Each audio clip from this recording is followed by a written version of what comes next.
J'ai l'impression que pour se poser ces questions, pour accepter de remettre à plat les choses qui ne vont pas, il faut toujours être confronté à quelque chose de grave. Est-ce qu'on peut faire l'économie de ça? C'est une question que je me pose souvent. Moi, j'ai coutume de dire que de toute façon, on évoluera forcément. On est forcément amené à se poser des questions existentielles, à évoluer.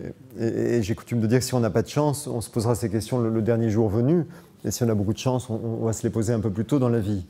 Et donc, en général, je l'ai évoqué tout à l'heure, soit lorsqu'on rencontre une crise ou par exemple une maladie, ou soit je pense que ça peut être le fruit d'un cheminement intérieur, d'un cheminement personnel qui ne traverse pas des crises. Mais je n'ai pas de certitude honnêtement par rapport à ça.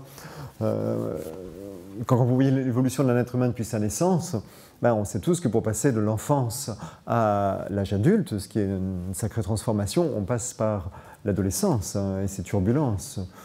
Et c'est rare de passer au travers, et certains psys disent même, je ne sais pas si c'est vrai, mais certains psys disent qu'il vaut mieux pas essayer de sauter la crise d'adolescence ou de la faire passer en douceur parce que par exemple on est parents et qu'on a très peur de ça, ce qui est mon cas parce que j'ai des filles plutôt jeunes. Mais voilà, donc je ne sais pas, mais j'ai un peu le sentiment que c'est quand même naturel de traverser une crise. Mais pas quand on dit crise, c'est un bien grand mot qui fait très peur, mais en tout cas des turbulences, y compris émotionnelles. Je pense que les transitions sont assez difficiles de manière générale dans la vie et qu'il est normal de traverser des crises. Et là aussi, je pense que l'acceptation est quelque chose d'intéressant.